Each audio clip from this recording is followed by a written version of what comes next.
Hello friends, Brajesh सौर्य के online class में आपका फिर स्वागत है।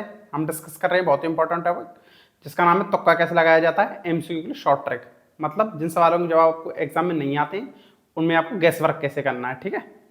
तो जिसके हम पार्ट नंबर 1 से 33 तक यानी पार्ट नंबर 1 से 33 तक तो पढ़ ही चुके हैं और पार्ट नंबर 34 को लेकर मैं आपके लिए फिर से एक नया सवाल लेकर आया हूँ।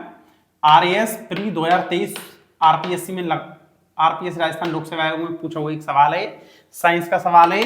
और मैं ये मानकर चल रहा हूं कि आपको इस सवाल की यहां से बिल्कुल भी नॉलेज नहीं है और हम इन्हीं चार ऑप्शंस में से इसका उत्तर देखेंगे कैसे निकलेगा इसका। उसी को ट्रिक बोलते हैं कि चार ऑप्शंस जो होते हैं उन्हीं को पढ़ो और उनमें से उत्तर निकालो, ठीक है। इसको पढ़ने की जरूरत ही नहीं होती है आपको ज्यादातर, ठीक है।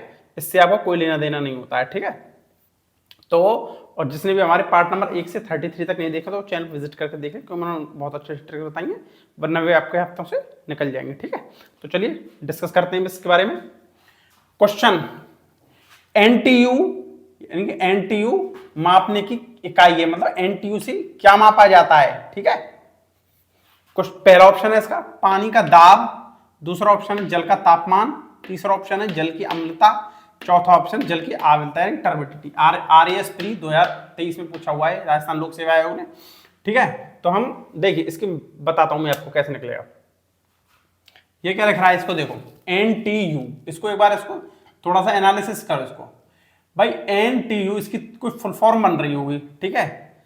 अब इसको देखो क्या लिख रहे हैं इसको, ये क्या लिख रहा है मापने की इकाई है, ठीक है। इकाई का मतलब क्या होता है, ये वाला जो इकाई है इसका मतलब क्या होता है, यूनिटी तो होता है, इसको यूनिटी तो बोलते हैं। ये वाला जो ये है इकाई है इसको यूनिट बोलते हैं, ठीक है।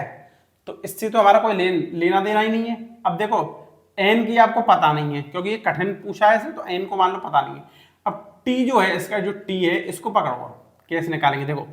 जल का इंग्लिश बनाता हूं मैं इसकी, जल का दाब यानी कि प्रेशर ऑफ वाटर, जल का तापमान प्रेशर ऑफ नहीं temperature of water, temperature of water, जल की अम्लता एसिडिटी ऑफ वाटर, जल की आर्द्रता यानी कि टर्बिडिटी ऑफ वाटर, ये बनेगा इसका, ठीक है। तो अब टी का मतलब क्या है, इस टी की इनमें से कोई ना कोई फुल फॉर्म ही तो होगी। तो भाई देखो अम्लता को तो बोलते हैं एसिडिटी, तो ये वाला ऑप्शन तो बिल्कुल करेक्ट ही नहीं है, इसका हटा दो इसको।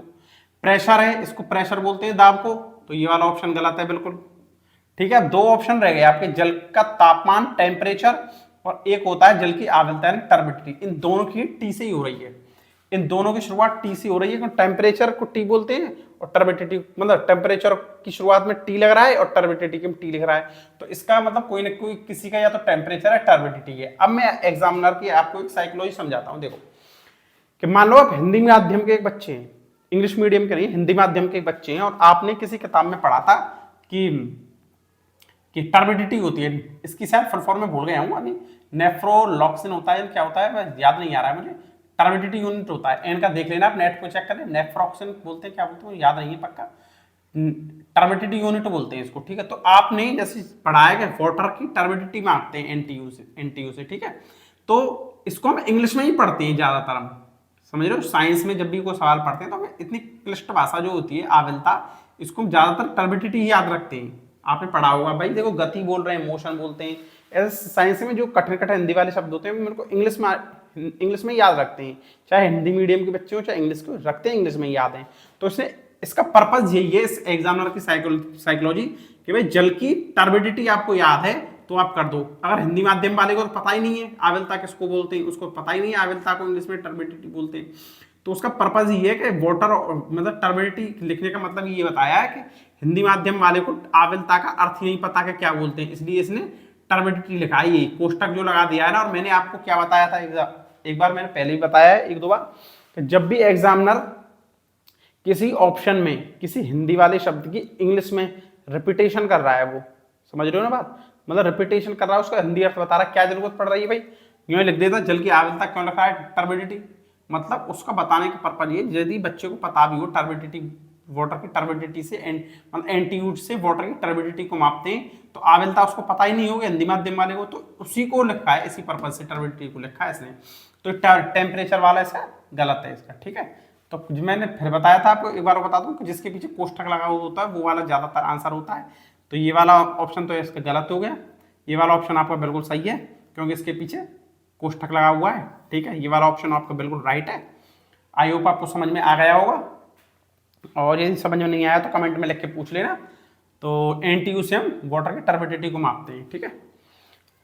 और यदि पसंद नहीं आया तो कमेंट में लिख के पूछ लेना, मैं अगले पार्ट में फिर से बता दूंगा। पार्ट नंबर 34 को मैं यही विराम दे देता हूँ, और अब मिलते हैं जब नेक्स्ट पार्ट में।